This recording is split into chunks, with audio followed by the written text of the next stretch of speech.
Of course, I released my Autumn's Legends tier list not too long ago, and I figured, you know what? I think it's about time that I put out the weapon tier list. And for this tier list, I'm going to try and be quick. I'm going to do whole categories at once and then just go through and say a few words, and hopefully, I don't want to make it that long, but yeah, this is going to be an overall tier list. If something excels in 1v1 or 2v2, that can push it higher. But with that being said, I am looking at how they can perform in both game modes. And of course, to give a breakdown, S tier is what I think to be the best of the best. And then A plus is stuff that I would say is being gatekept for one reason or another from being an S tier. But at the same time, aside from very minor things, they are insane. A tier is the stuff that if you are skilled with it and know when to play it, it's going to work out for you very well. But at the same time, it's not just egregiously broken, or in my mind, it's not just super overtuned in any particular way. But where the real fall off happens is in B and C. B is where you might start to feel some sort of flaws and stuff might just not make as much sense, where it's like, okay, why am I really playing this? I need to work a little bit harder, but I still can find a good amount of reward with it. And then C is where it just hits like, okay, what are we even doing here? Like, what would be the reason to even play this nowadays? So right now for S tier, I'm going to be putting bow, scythe, spear, sword, gauntlets, and lance in S tier. Now, I'm going to say this. I do not usually order this stuff. If I will order it, I will make it known. But just to go through bow, bow I think has insane ground control, what you can do in the air with it. If you just know how to place your shots, know how to place the Sare and Dare, it can be insane. Bow ground pound, albeit slow, insane amount of force. D-light combos, are fantastic. The one thing that can be kind of weird about bow is with sidelight, because sidelight into D-light is technically a one frame string, but you can still jump it just because of the positioning.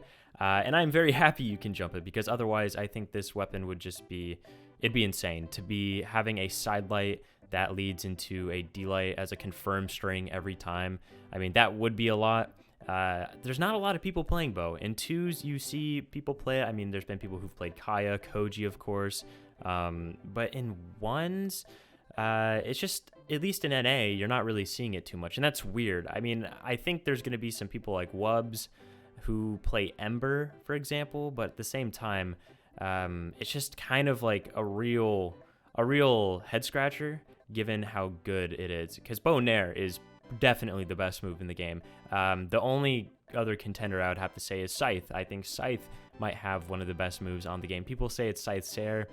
Maybe. Scythe Sare can lead into a lot of stuff. Scythe in general with the design, I don't think you can actually nerf this weapon unless you rework it. And that's something overall, there's a couple things on a couple different weapons I would like to see them rework, and they just haven't yet. But like I was saying, Scythe's design, the Nair, Sare, D-Light, Sidelight, all that stuff having active input, and not to mention, there's even grounded versions of certain moves. Like if you do Dare, for example, into the ground, you get a different little throw.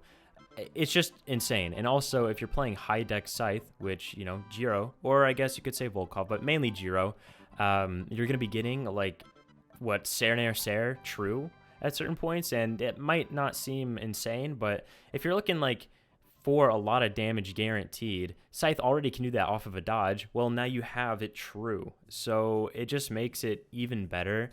But aside from that, there's really no big weakness that Scythe has, unless you can't find their dodges. Then you're gonna struggle a little bit, but even then, there's certain points where you're guaranteed certain hits, just because it has a lot of like in the moment specific damage combos, and if you can make use of them, it's going to be insane. I think the best way to describe Spear is Nair and also consistency.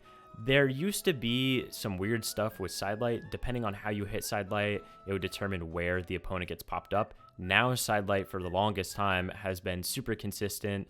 And then on the other hand, I mentioned Nair. I think Nair is one of those moves where it just needs to be reworked.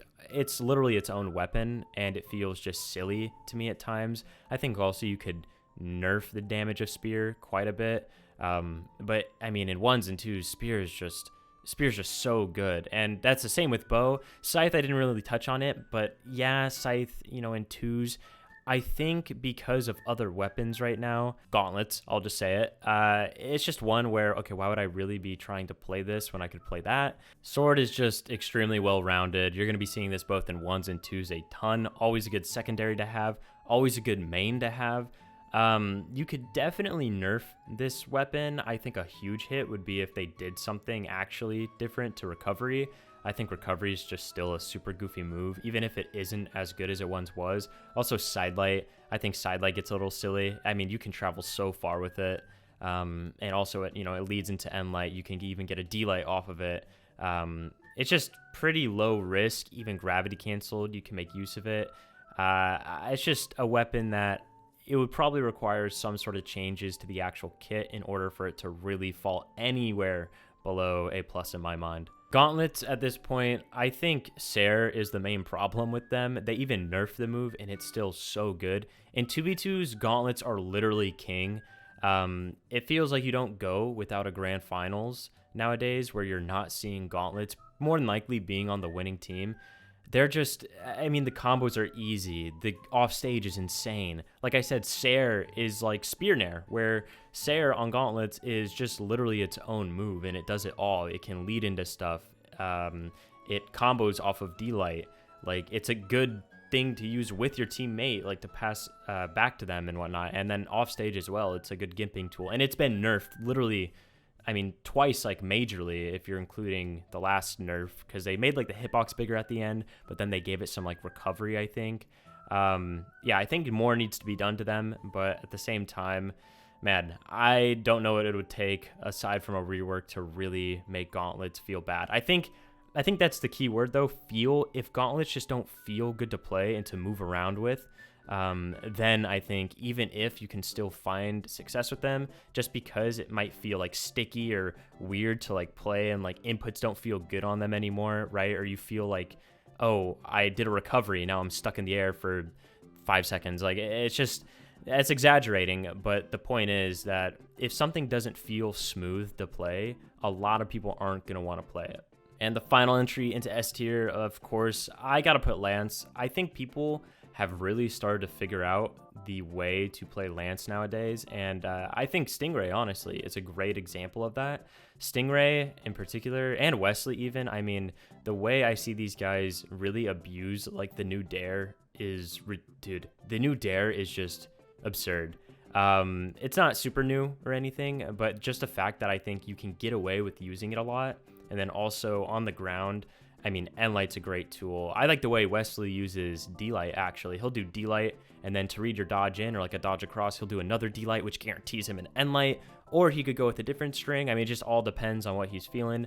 But point being, there's a lot of damage you can get with the Lance, and if you just know how to manage space and hold stage with it, and use Dare to like bait, aside from the fact that it might be hard to recover at certain times, which I don't think it's completely true unless you're just super far out and the opponent has like a spear or just some big weapon to weapon throw you really easily.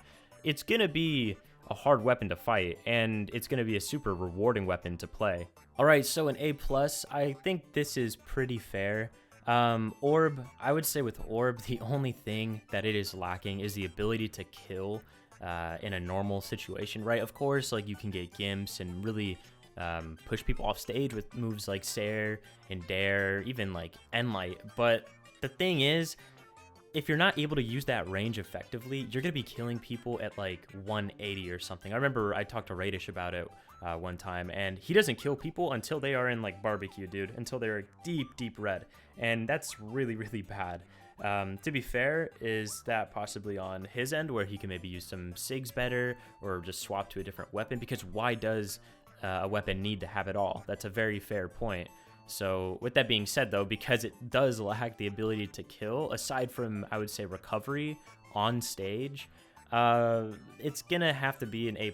If some reason they decided to buff it or other things became worse with killing, then by all means, this would be an S tier weapon. Guitars, okay, I'll just say this right now. I think guitars in 1v1s are ridiculous. I think they are insane, and they can be very easy to pick up, and the options, I don't want to say there's not nearly as many options, but if you know the options that you have and you know how to use them and how to, I guess, mix up with it, it's like you know, you can have 6 ingredients, but there can be 6,000 different ways to mix them up into different things. It's almost like with guitars, you have, I don't know, delight dare, right? But you could delay the dare, you could do a chase dodge and reverse it, and there's just, depending on how you use certain parts of the kit, really determines your success with this, because, I mean, it's going to be the same thing over and over again, I guess is what I'm getting at, but there's just small changes that you can make that I don't think are very hard to implement once you know them, but that's coming from someone who doesn't play guitars.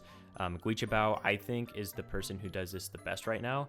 So if you're looking for good guitar play and what, like, just knowing the intricacies of guitars looks like, I would look to him. I gotta be honest, I'm kind of sick of the blaster propaganda at this point. I think blasters are kind of a hard weapon to learn. But the reward is just ridiculous. And if you know how to abuse certain moves, like off stage, I mean, people can't touch you if you're using Nair right. Recovery is honestly very, very, very good. Does it not kill where maybe should sometimes? I don't know. I mean, who's to say? But you can also find a lot of good reversals off the top. I think D-Light is a crazy move. Dude, you can do D-Light, Dare, End-Light, and between Dare and the End-Light, it's one frame. And even then, it's like you have moves like Dare, I already mentioned Nair, Sair, Sidelight. Like, if you just know how to poke and how to zone, it's going to be great.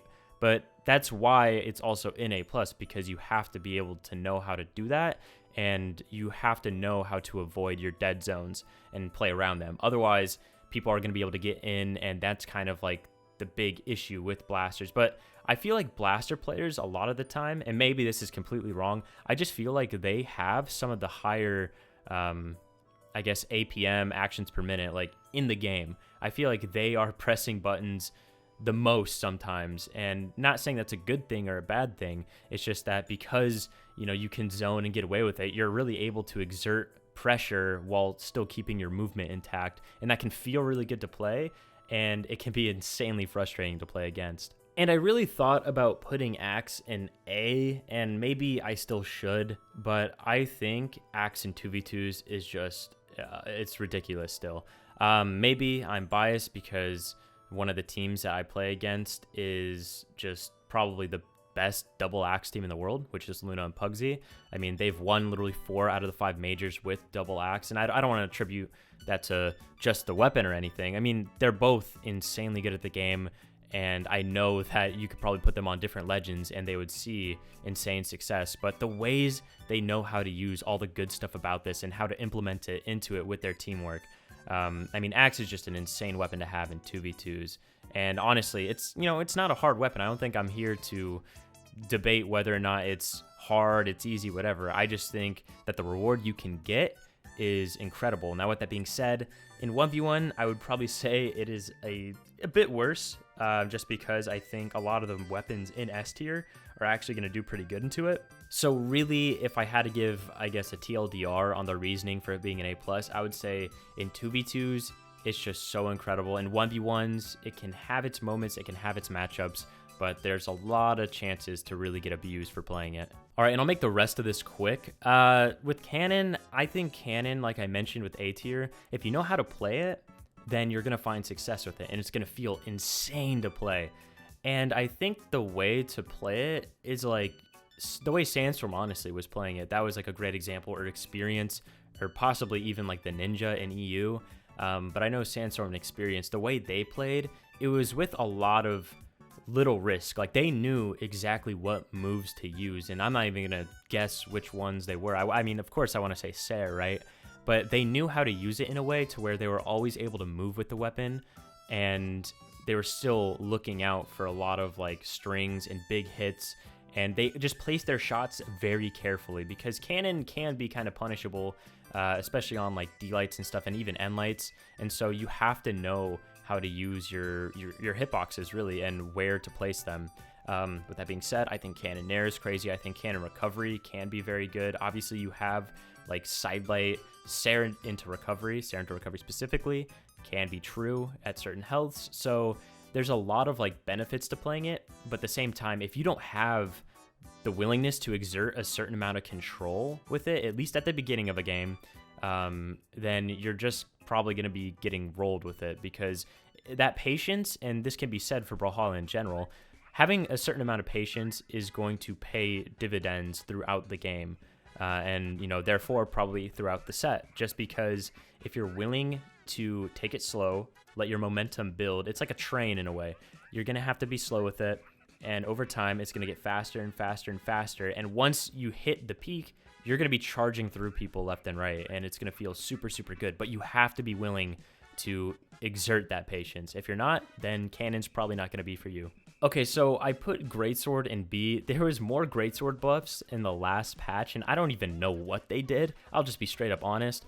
I just think Greatsword is in a spot where it is hard. I personally think Greatsword is the hardest weapon to play in the game, and I think the best comparisons when I've heard people talk about it, I mean, there's been times where I've heard Hardy and Sandstorm talk, and, you know, with myself even, it's just like, why play Greatsword when you could end up playing Scythe instead? Because they both are string weapons. They both rely on getting dodges a lot, but Scythe just does it so much easier. It's literally just so much easier to do it than to play Greatsword. Now, to be fair, I think that if you know what you're doing on Greatsword, and Hardy MJ was someone who knew how to use it very well, and I mean, same with like Machete and EU, and then also I believe it was Sandstorm even. I mean, they know what to do with the weapon, and they know how to abuse certain, like, I don't want to say 50-50 scenarios, but because people are unfamiliar with the matchups, they can almost guarantee in certain scenarios they're going to end up being able to catch you and kill you for dodging. The aerial kit, I will say, is insane, and it's a weapon that I personally have even thought about practicing for like BCX, because what Hardy MJ was able to do on land with that weapon was crazy. I mean, I remember him playing Wesley, and I think Lance into Greatsword is a horrible matchup for Greatsword. And I'm pretty sure it was like a 3-1 or 3-0 in favor of Hardy. And it was just like, people don't know what they're doing into that weapon. So this weapon, yeah, I have it in B tier, but if you are fortunate enough to get someone who doesn't know how to do the counterplay with it, I mean, you're going to be cooking them left and right, and this weapon's going to feel much more insane than it actually might be. And finally, I'll just short and sweet, it's Hammer. They nerfed it. Yes, they rebuffed it a little bit. In 2s, can it be good? I mean, yeah, but it's just, why would you ever touch this weapon? I gave plenty of reasoning as to why you might want to try Greatsword, but with Hammer right now, unless it's 2s, man, like, I just don't see any reason to really play this weapon. All right, remember that this is not by any means ordered. I'm not going to go back and do that, but I feel pretty good about this.